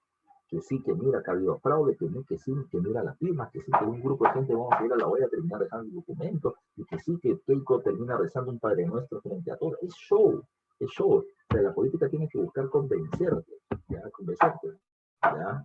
Entonces, esta cuestión es lo que José Gabriel hace.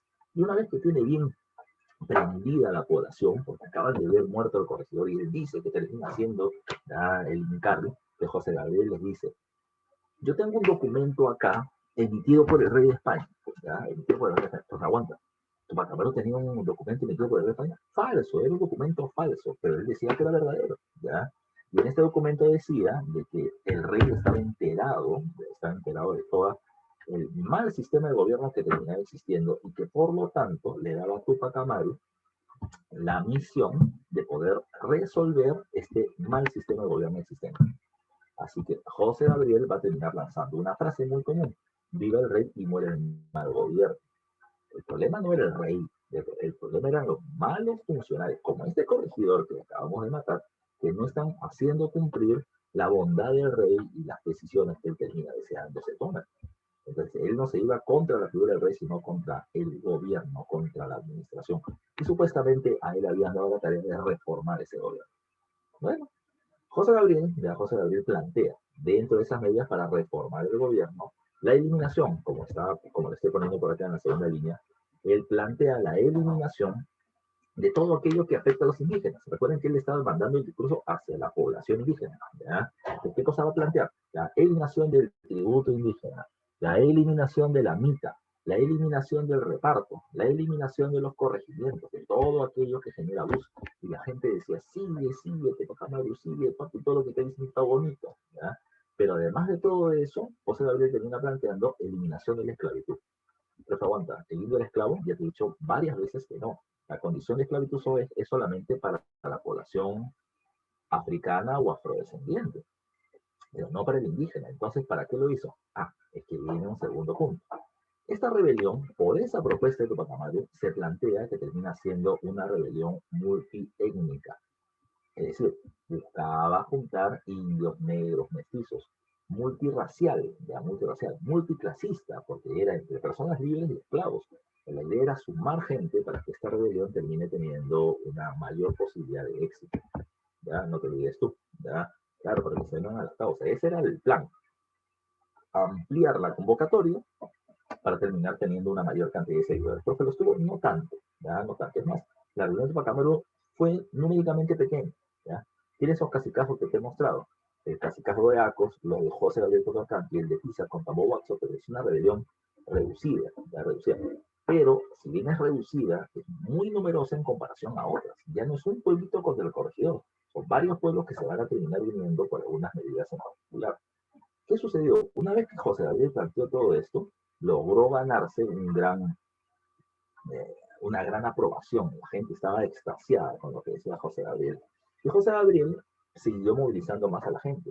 Dijo, Si queremos que todo esto se cumpla, ¿qué tenemos que hacer? Tenemos que ir hacia la ciudad del Cusco y llevar a la práctica todo esto. Recuerden, profe, José Gabriel no está en Cusco. Sí, estaba en Cusco, pero en un pueblo distinto. Pero José Gabriel estaba intentando moverse ahora hacia la ciudad, ¿ya? Hacia la ciudad. En este camino, desde Pinta hacia la ciudad del Cusco, va a terminar pasando por un pueblo llamado Sangarará. Y en el pueblo de Sangarará había un pequeño batallón realista de españoles, ya acamponada en ese espacio. Así que cuando la gente que está viniendo con Tupac Amaru se cruza con este batallón de españoles en Sangarará, se produce la primera batalla, ya la primera batalla del enfrentamiento de la rebelión de Tupac Amaru. En esta batalla, repito, el batallón español termina siendo reducido, así que la fuerza de Tupac Amaru van a terminar enfrentándolos y derrotándolos. Ahí no quedó la cosa, se puso muy brava después de lo siguiente, ya, cuando terminan de derrotar al batallón de Sangarará, los indígenas, ya, indignados porque habían sido atacados, se metieron al pueblo de Sangarará y comenzaron a buscar a los españoles. Entiéndase por españoles que los españoles eran todos los blancos, español peninsular y español criollo. Y los indígenas no están haciendo diferenciación. Así que, ¿qué es lo que hicieron? Buscaron a los españoles. ¿Dónde están los españoles? Y no había ningún blanquito en el pueblo. Hasta que la gente les tiró de se han metido a la iglesia, ¿ya? Y en la casa de Dios nadie se puede meter, ¿ya? Nadie se puede meter, eso hay que tomarlo en cuenta. La población indígena es muy respetuosa de la religión. Entonces, tocaron las puertas y dijeron, españoles, pueden salir, queremos hablar con ustedes pacíficamente. Pacíficamente quieres hablar, compadre. No, tú me quieres atacar, tú me quieres hacer daño, yo de acá no voy a salir. Ah, bacán, no quieres salir. Perfecto, papi, no te preocupes.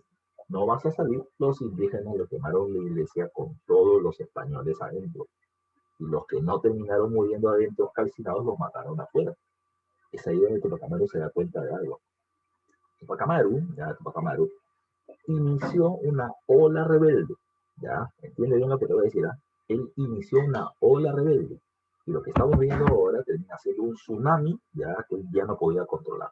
Tupac Amaru no podía ponerse al frente con sus manitos diciendo, cálmense. No, no, no, la gente ya se descontroló. Tupac Amaru ha comenzado a promover un malestar, ya, muy fuerte de la población, que ahora está desbordándose, ya, desbordándose. Eso es lo que estaba pasando.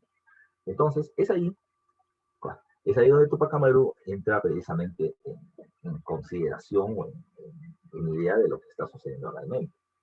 José Gabriel avanza hacia el Cusco y cuando está en las puertas de acceso al Cusco, ¿ya? Decide no atacar la ciudad, decide no avanzar sobre la ciudad, ¿ya? A pesar de que Micaela Bastida, sus familiares, Tomás Atito Condemalta, le decían, compadre, hemos venido hasta acá para entrar a la ciudad y termina siendo una buena idea, José dijo, no vamos a entrar. Es más, nos vamos a dar media vuelta y nos vamos a ir hacia Bolivia, hacia el Alto Perú, hacia el Alto Perú. Ahí estaban sus primos, los Tupac Katari, ya la rebelión del Alto Perú, eran familiares precisamente de José Gabriel. Y él decide irse hacia allá. Eso se considera como un error estratégico, por eso lo pongo en ese punto. Es un error estratégico no haber tomado el Cusco. Si José Gabriel si hubiese entrado a la capital, ya, hacia el Cusco, a la ciudad, y si hubiese proclamado Inca, ya, escucha bien, y si hubiese proclamado Inca en el Cusco, ya, no se garantiza su victoria, ya, pero lo que sí hubiese sucedido es que su levantamiento hubiese tenido una mayor cantidad de impacto, quizás su número de seguidores hubiese crecido, ¿ya? Los investigadores están de acuerdo de que no hubiese ganado, igual lo iban a terminar aplastando, ¿ya? Pero tal vez el resultado hubiese sido otro, ¿ya? Tal vez el resultado hubiese sido otro. Ahora, ¿por qué no lo hizo? ¿Ya? ¿Por qué no lo hizo? Porque José Gabriel Condorcanqui tiene aliados criollos, o sea, tiene aliados blancos en el Cusco, y lo que él ha visto es que la gente que está con él no respeta entre aliado y opositor, entre blanco amigo y blanco enemigo, todos los blancos son enemigos. Por eso mismo José Gabriel dijo no, ya atacar acá, atacar el Cusco, ya implicaría la muerte tal vez de mis aliados porque la gente no los va a terminar reconociendo como tales. Así que mejor media vuelta y nos vamos hacia Bolivia. ¿Qué sucedió? ¿Qué sucedió?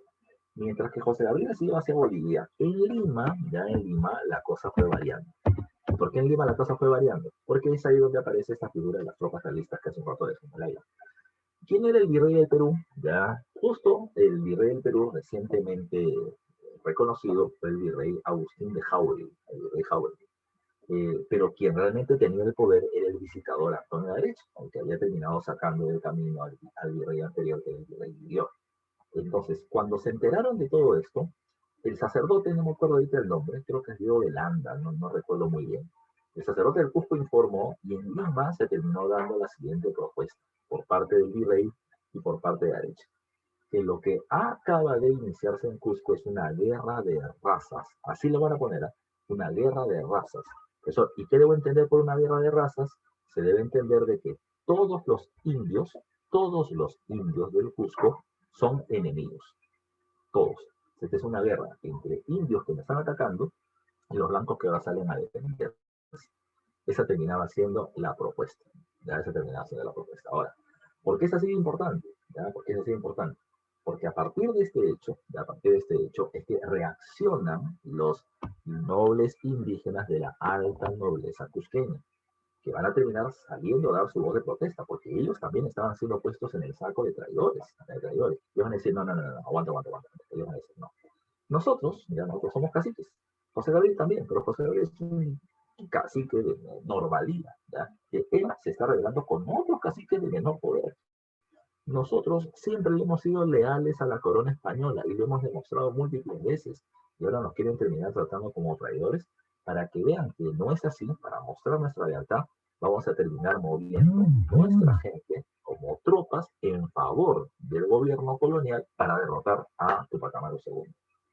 Con eso, repito, mostraban lealtad. Eso es lo que ellos estaban proponiendo, planteando. ¿Okay? Entonces, es ahí donde aparecen varios personajes que se aliaron o que se unieron a las fuerzas realistas. Está Mateo Pumacahua, el cacique de Chincheros, que es una de las tierras más fértiles de la región. Está Rosas, que es el cacique de Anta. Está Zaguarabia, que es el cacique de Quiquicanchis, y de otros más. ¿Ya? Entonces, ¿qué va a terminar sucediendo? ¿Ya? ¿Qué va a terminar sucediendo? Producto de todo esto, es que se va a terminar produciendo el incremento de la fuerza realista contra la rebelión, que, como te mencionaba, estaba yéndose hacia Puno. Lo que sucedió a continuación es que Tupac Amaru se dio cuenta de lo que está pasando. Le informaron que se están organizando tropas desde Lima, que caciques aliados a la corona están sumando esfuerzos contra ellos, o a favor de ellos contra Tupac Amaru, y dijo, las cosas se me fue de las manos. Perdí el control. ¿Qué sucedió entonces? José Gabriel decide darse media vuelta de Puno para regresar a Cusco. Pero en este proceso ya le fue mal. Van a haber enfrentamientos diversos hasta que termina perdiendo en la batalla de Tinta. Cuando pierde Tinta, José Gabriel y los líderes de la rebelión deciden escapar, huir para poder proteger su vida. Y van a meterse en un pueblo llamado Langui. Uno de las personas que estaba con Tupac Amaru va a terminar siendo tomado prisionero y va a terminar soltando el dato de dónde estaba Tupac Amaru y su gente. Así que los persiguieron, los encontraron y los tomaron prisioneros. José Gabriel Condorcanqui, Micaela Bastidas, Tomás Arquito Condemaica y varios otros más terminaron siendo tomados prisioneros. Los llevaron a la ciudad de Cusco y en ella van a terminar pasando juicio. En el caso del juicio de Tupac Amaru, la pregunta, porque el juicio fue encabezado por el visitador Antonio Areche, no cualquier persona, su pregunta era permanente. ¿Qué criollos están detrás de la rebelión de Tupac Amaru? Y José Gabriel Condorcanqui no soltó ni un nombre. ¿Por qué? Mucha especulación. ¿Por qué no lo suelta? Ya, algunos dicen que no lo soltó porque José Gabriel Condorcanqui sabía de que su vida iba a terminar siendo eliminada en este proceso y por lo tanto los criollos podían rebelarse. Otros dicen que no suelta nombres porque ningún criollo en realidad estaba con ellos. La cuestión está en que así se puso de tensa la situación. Como no soltó nombres, entonces dijeron, ya, vamos a comenzar a torturar a tu familia para que veas su tortura y precisamente con eso te ablandemos y puedas hablar. Así que comenzaron a pasar primos y tíos que eran miembros de la rebelión. Pasó la misma Tomás Tito Condemaica, la cual la van a terminar matando. Y el caso de Micaela Bastidas al final. La tortura era simple. La primera fase de la tortura era quitarte las uñas. Pero eso es una manicure, no te cortaban las uñas, te quitaban las uñas, te arrancaban las uñas de raíz. Y es dolorosísimo. Siguiente paso era cortarte las orejas. Siguiente paso era cortarte la lengua para que te vayas con tu sangre y así iban matando uno por uno. Y José Gabriel no dio nombres. Aunque a la Bastidas, igualito. Ella que había dicho que no sabía nada, igualito la terminaron matando. A ella le iban a terminar matando por pena del garrote. ¿Ya? ¿Cómo era pena del garrote? Como lo mataron a Atahualpa, pero se acuerdan. Un tronco en la espalda, una soga amarrada al cuello y que la terminen enroscando hasta que se ahorca. Conclusión, ya conclusión. Se dice que Micaela Bastidas tenía un cuello tan pequeñito que esto no le estaba haciendo nada. Se le estaba haciendo doler, pero no le estaba matando. Así que al final lo tuvieron que ahorcar y patearle el estómago hasta que se murió. Chao. A José Gabriel le dieron una pena diferente. Era jalarlo con 4 caballos de las extremidades hasta arrancar las extremidades del cuerpo. Pero Tupac Amaru solo come quinoa, toma cuáquer, ya come avena, come maca, de hecho lo hacía mancuerna así con los caballos y no pasa nada, ya. Hasta que al final lo terminaron decapitando, ya decapitando. Chao Tupac Amaru II, chao su rebelión en el Cusco. Pero uno de los sobrinos suyos, llamado Diego Cristóbal Tupac Amaru, ya, ¿qué es lo que hizo? Él, sabiendo de que tenía familiares que se estaban rebelando en la zona del Alto Perú, Aymaras, decidió ir para allá y reclamar el liderazgo de la rebelión, ya que él terminaba siendo sobrino de Tupac Amaru II. ¿Ya? Cuando él llega, tiempo atrás, había existido un personaje llamado Tupac Katari, ¿ya? Que había sido el líder de una rebelión previa, pero había sido asesinado. Ahora en su nombre hay un cacique local llamado Juliana Paza, ¿ya? Juliana Paza. Y Juliana Paza Y Juliana Paza, ¿qué es lo que hizo? Él venía teniendo contactos con varios caciques y con varios mestizos para poder promover ese levantamiento. Él era el hombre de los contactos, ¿ya? Recuerden eso. Él era el hombre de los contactos. Y este personaje ya había ido organizando el levantamiento poco a poco en la zona del Alto Perú. Cuando llega Diego Cristóbal Tupac Amaru, él, repito, por la familia, por ser Tupac Amaru directamente, va a terminar exigiendo que lo reconozcan como líder. Y Juliana Paza lo hizo. Ahora Juliana Paza se proclamaba también con el nombre de nuevo Tupac Katari. Y los múltiples nobles de la región, si bien aceptaron lo que Juliana Paza había hecho, o sea, reconocer a Diego Cristóbal como nuevo líder, no estaban muy de acuerdo. Y es ahí donde se expresa un primer problema. Este gran problema termina siendo las diferencias entre los quechos y los aymaras, ¿ya? ¿Quién debía tener el liderazgo de esta rebelión? Finalmente, ¿qué es lo que sucedió? Esta discrepancia por el liderazgo terminó debilitando el levantamiento, a pesar de que esa rebelión fue fuerte. Los aymaras de la zona del Alto Perú terminaron rodeando y amenazando con tomar la ciudad de La Paz hasta en 3 oportunidades, con una gran movilización de gente. ¿Ya? Producto de toda esta movilización, la corona española decide establecer algunos acuerdos con ellos. ¿Ya? Y los acuerdos van a terminar siendo parte de algo llamado con el nombre de la Paz de Sicuani. La Paz de Sicuani. ¿Qué se establecía en la Paz de Sicuani? Uno, el gobierno del virreinato del Río de la Plata, pues estamos hablando del Alto Perú, ya va a terminar reconociendo la reducción de tributos para la población aymara. Y segundo, va a terminar exigiendo que estos levantamientos cesen, y que no debe haber persecuciones en su contra. Pero Diego Cristóbal decide acceder a este acuerdo. Pero tiempo después, los españoles van a terminar capturando a Diego Cristóbal Tupac Amaru y lo van a terminar asesinando. Y lo van a terminar asesinando, ya argumentando de que él seguía teniendo contacto con los rebeldes y hasta los estaba proveyendo de armas. Y por eso lo terminaron matando, a pesar de haber firmado la paz de Sicuani. ¿Ya? Por otro lado, Tupac Katari también terminó sucediendo lo mismo. El problema de la paz de Sicuani, ¿sabes cuál fue? Que la paz de Sicuani fue un engaño. La paz de Sicuani sirvió para poder conocer por parte de los españoles quiénes eran los líderes y dónde estaban ubicados. ¿Ya? Y por lo tanto tenerlos vigilados para asesinarlos luego como se terminó haciendo. Esto fue lo que sucedió, la población fue engañada y terminó siendo asesinada. Esta rebelión que comenzó en el año 80 en Cusco, terminó en el año 83 en la zona de Bolivia, con poco más de 2 años y medio de duración y con un número de saldo de muertos de casi 70.000 personas, ¿ya? En general. Esta es la rebelión más violenta, más agresiva, más fuerte de todos los levantamientos indígenas que se produjo en este periodo. ¿Ya? No te olvides.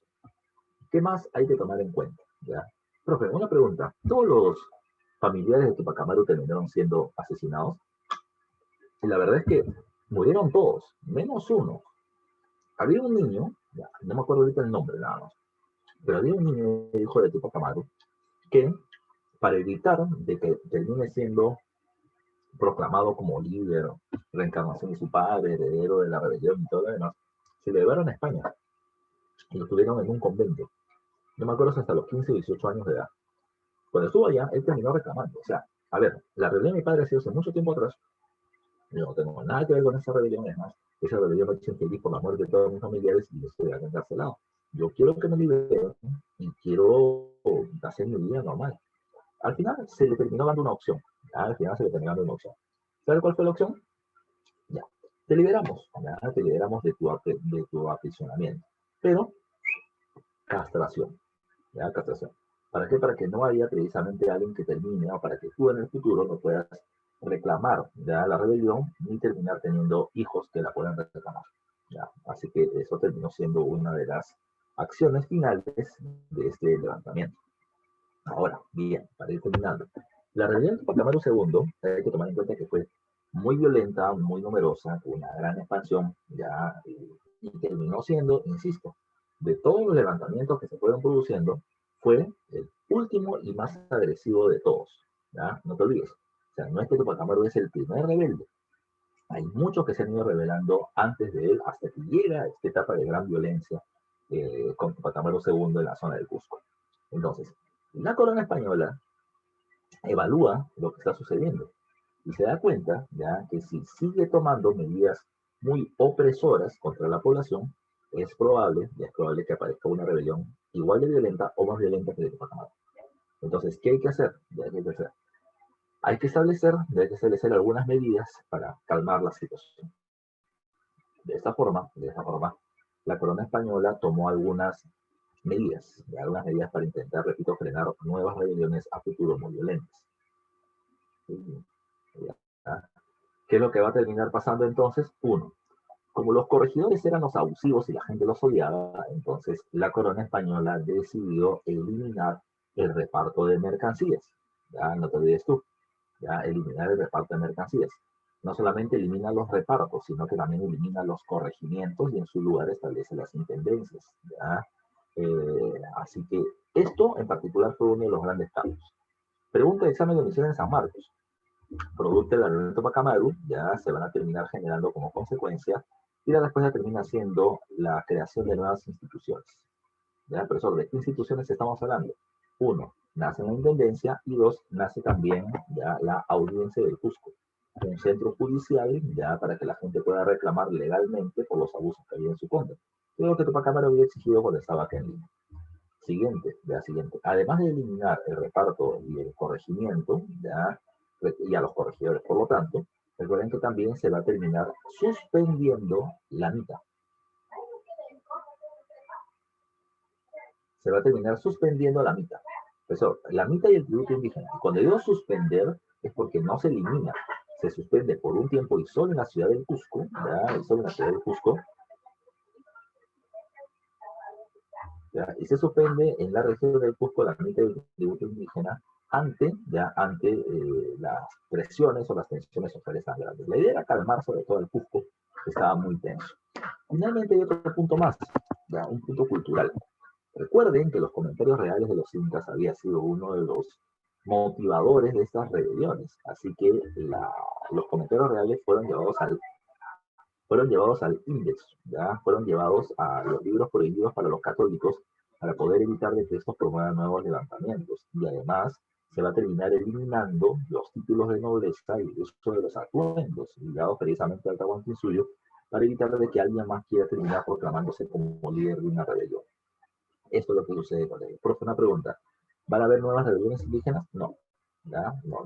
Estas rebeliones no solamente ya eran controladas con ese tipo de medidas, sino que la corona española va a terminar poniendo un batallón militar en la zona del Cusco para poder tener controlado este levantamiento en el Cusco o en la zona del sur, ¿ya? En la zona del sur, y otro batallón en Lima.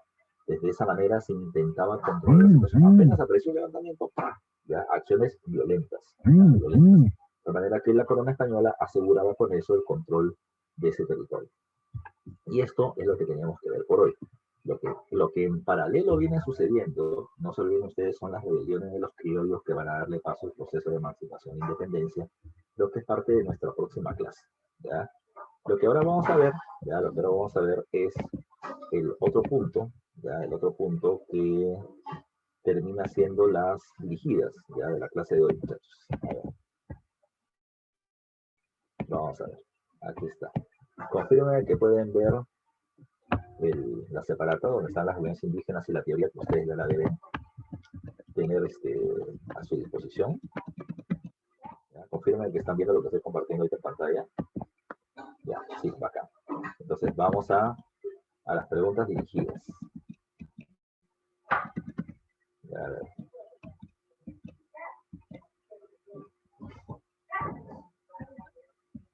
A ver, vamos. Pregunta número 1, ya dice acá muchachos. Pregunta número 1, dice. Las rebeliones indígenas que se produjeron en el siglo fueron movimientos sociales y políticos liderados principalmente por y que buscaron mejorar el sistema de la administración colonial. Recuerden, ¿en qué siglo se producen las rebeliones? Siglo XVIII. Ya con eso tenemos la respuesta, la B o la D. ¿Y quiénes van a ser los líderes? Recuerden que los líderes principalmente de estas rebeliones van a ser los caciques que se terminan proclamando descendientes de los incas o reencarnación de los mismos.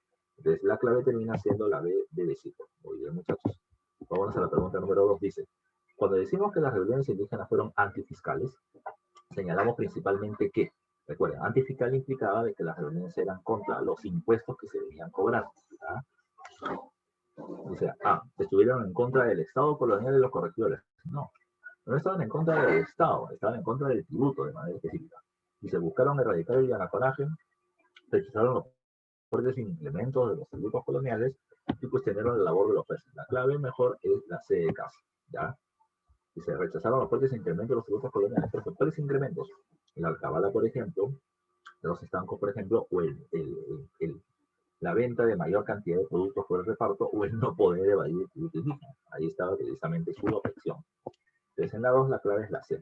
Pregunta 3, me dice, indique cuáles son las características de las rebeliones indígenas del siglo XVIII en el virreinato peruano. Dice, las rebeliones terminaban siendo y tenían características militaristas. ¿Cuál terminaba siendo la clave, muchachos? ¿Cuál creen ustedes que terminó siendo la clave? A ver. ¿Era anticolonial? No tanto, ya no tanto. ¿Por qué? Porque la mayoría de las rebeliones era solamente contra el tributo, no momentánea. Si decíamos que fuera anticolonial, implicaría ya de que estas rebeliones están en contra del gobierno español y quieren independencia. Y no sucede eso, ya no sucede eso. Ni Tupac Amaru. Tupac Amaru decía, viva el rey y muera el mal gobierno. En algún momento, por si acaso, algunos de los bandos de Tupac Amaru se firman como José I, ¿ya? Como José I, es decir, como si él se proclamara rey de ese territorio, ¿ya? Pero aún así, los levantamientos no son, de manera general, anticoloniales. Estaban buscando cambiar el mal gobierno. ¿Son mesiánicos? Sí, porque se terminaban proclamando como descendientes de los incas y demás. Y el milenarismo está por el tema religioso, porque después de 1000 años iba a llegar Jesucristo. Recuerden que Juan Santa Atahualpa termina diciendo eso, yo termino siendo Jesucristo en la tierra. Así que la mejor clave termina siendo, como le están planteando, la B de besito. Ya, la B de besito. Muy bien. Vamos a la pregunta 4, dice. Forma de trabajo para incrementarse causar las rebeliones indígenas en el virreinato peruano en el siglo XVIII. Bueno, te están poniendo ahí varios indígenas con taparrabos, con un pico en un cerro. Entonces hace referencia a la mitad minera, ¿no? Ya, la mitad minera. Entonces, dice, el yanaconaje, no yanaconaje es en el campo, ya, como sirviente en el campo. El pongo es el sirviente en la casa del noble. La mita, son varias mitas, pero esta está ligada a la mita minera y la DNS la esclavitud, pero los indios no eran esclavos. Así que la clave termina siendo la C de casa en la número 4. ¿Ya? 4C de casa. 5, vamos avanzando. Dice, no es una causa estructural de las rebeliones indígenas. Causa estructural, no es una causa estructural. O sea, la causa estructural es una causa de fondo, una causa de tiempo prolongado. ¿Ya? Dice, explotación colonial a través de las mitas. Sí, eso sí es una causa de fondo. ¿Ya? La mita minera, la mita obrajera, el abuso laboral en general es algo que tiene a la gente molesta por mucho tiempo y esta molestia se incrementa producto del abuso. ¿Ya? No te olvides tú de este periodo. Dice, sistema de yanaconaje, también en la parte del abuso laboral sobre los indígenas. La fuerte presión fiscal, también, y se incrementó más en el último periodo. Dice, la creación del Renato Herrera Zapata. Esa no es una causa de fondo, esa es una medida política que se ha hecho hace poquito, en 1776. Antes de eso ya habían existido varios levantamientos. Esto podría estar ligado a la rebelión de Tupac Amaru, pero no es una causa estructural, es una causa política. La causa estructural, repito, es algo que viene de hace tiempo atrás, y por lo tanto esta última no lo es una causa política coyuntural recién establecida en 1776. La clave en la 5 es la 10 de dedo. 6. Respecto a la rebelión del Gran Pajonal, indica que enunciados son verdaderos o falsos. ¿Cuál es la rebelión del Gran Pajonal? ¿Quién encabeza la rebelión del Gran Pajonal? ¿Quién encabeza la rebelión del Gran Pajonal? Dime el nombre, escribe el nombre. ¿Quién encabeza la rebelión del Gran Pajonal? Hay alguien que se atreve a decirlo. Y la respuesta es Santos Atahualpa, por supuesto. Atahualpa no, Santos Atahualpa. Ya. Dice, respecto a esto, marque verdadero o falso. 1. Se produjo a mediados del siglo XVIII alrededor del cerro de la Sala del río Perené en la selva central. ¿Verdadero o falso? Verdadero, porque va entre 1742 y 52. Está ahí en ese lapso de mitad del siglo XVIII. Está bien. 2. Fue liderada por Santos Atahualpa y tuvo como protagonistas a los nativos amazónicos de la selva central. También está correcto. Ya, si es que existió Santos Atahualpa. Y la 3 me dice, inició con una rebelión y asalto a las propiedades rurales de la orden religiosa jesuita. Y la respuesta es no, a la orden de los franciscanos, no de los jesuitas. Entonces la clave termina siendo la clave A de avión, verdadero, verdadero y falso. ¿Ya? Así que la clave es la A de avión. Pregunta 7. ¿Ya? Vamos con la pregunta número 7. Dice, líderes de la rebelión Tupac Amarista entre 1780 y 1781. ¿Quiénes son los líderes? Dice, 1. Tomás Atito Condemaita. Sigue la casita de Atos. ¿Ya? Antonio Arriaga, que termina siendo el corregidor del Cusco, también termina siendo no líder de la rebelión, es el asesinado producto del inicio de la rebelión de Tupac II. Dice, Antonio Oblitas termina siendo uno de los oficiales del gobierno colonial, así que, disculpa, Oblitas termina siendo el que termina tirando dedo para capturar a Tupac Amaru, el negro Oblitas, pero él no es líder de la rebelión, Y Mateo Pumacahua es uno de los líderes indígenas de las tropas anti-tupacamaristas. Así que la clave acá es solo uno, ¿ya? Solo uno. La clave es la A.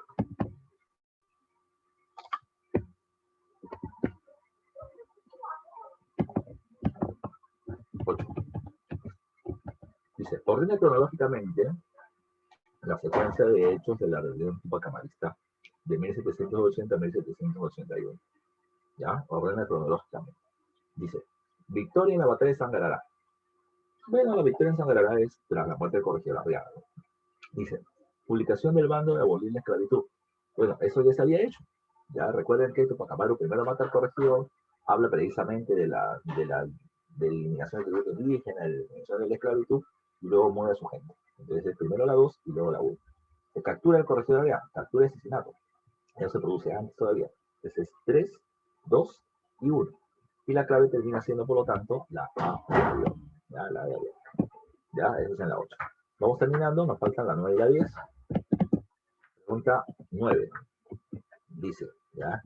Y que sacada del cuartel a la plaza mayor por su circunferencia, o sea, alrededor precisamente de la plaza, atada a la cola de un caballo con una soga de esparto al cuello, ya, o sea, la tenían acá amarrada y mientras el caballo avanzaba y iba detrás, una coraza, ya, que terminaba siendo el San Benito, o como una suerte de túnica, ya, y un cucurucho que terminaba siendo el gorrito que estaba acá, que se ponía por a frente en la cabeza de los reos de cuero y plumas, y un aspa afianzada sobre un bastón de palo, ya en la mano, y a voz de pregonero, o sea, alguien gritaba, que publique sus delitos sea conducida a la horca y se ponga pendiente de ella, hasta que naturalmente muera y después se clave su cabeza y manos en picotas con el rótulo correspondiente de traidora, ¿no? Y se fijen para el público escarmiento en los lugares de Cruzpata, Alto de San Pedro y Pompajasi, donde estaba acampada y presidía juntas sediciosas y de hecho, sucesivamente, después de días, se conduzca a la cabeza al pueblo de Ayoayo y Zapaaqui de su domicilio y origen en la provincia de Sicacica, con la orden de que se queme después de tiempo y se arrojen sus cenizas al aire, donde estime conveniente. ¿Ya? Esto que está a continuación dice la historiadora Pilar Mendieta, profesora de la Universidad de San Andrés de La Paz, evocó ese desgarrador capítulo de la historia de Bolivia en el artículo Mujeres en Rebelión, una mirada desde el diario de Francisco Tadeo Díez de Medina. ¿Ya? La pregunta es, del párrafo anterior, ¿qué se concluye? Bueno, que los españoles son unos desgraciados asesinos. Pero además de eso, dice, el nivel de crueldad español para con los indígenas fue alto debido a la concepción ideológica que tuvieron.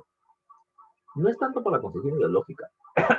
El castigo es un castigo social. O sea, no están matando solamente a una persona, la están ahorcando, castigando, asesinando, decapitando, descuartizando, para que todo el mundo vea que si alguien se revela como tal, va a terminar sucediendo lo mismo. Por si acaso, ¿ya? Así que no es por una concepción solo ideológica, es por una cuestión de castigo público, ¿ya? B, dice, la marginación social hacia la mujer andina fue una constante y la razón principal de muchos levantamientos indígenas. No, no es que se revele por marginada. Acá no está hablando de eso, está hablando del castigo en sí.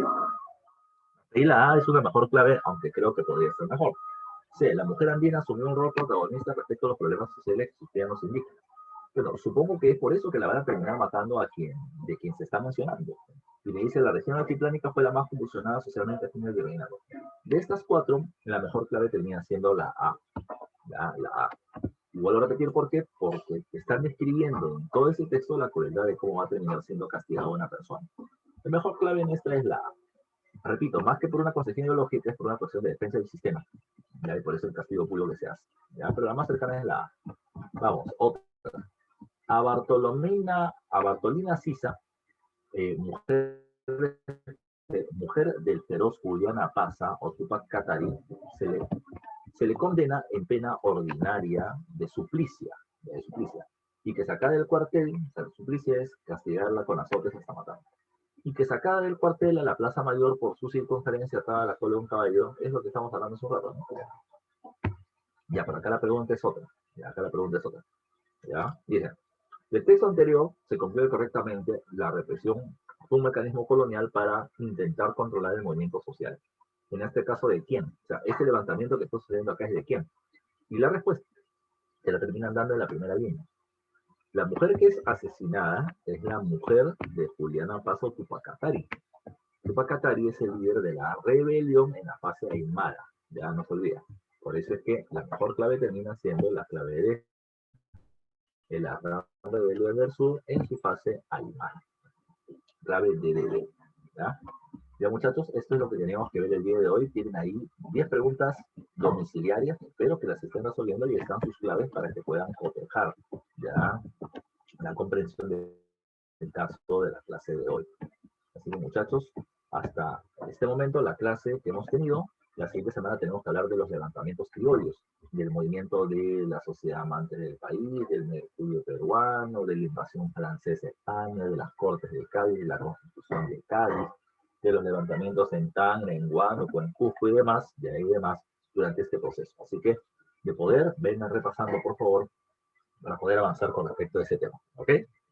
Nos vemos la siguiente semana, muchachos. Cuídense mucho. Edith, te dejo los chicos. Ya me paso a retirar. Cuídense, muchachos. Un abrazo para todos.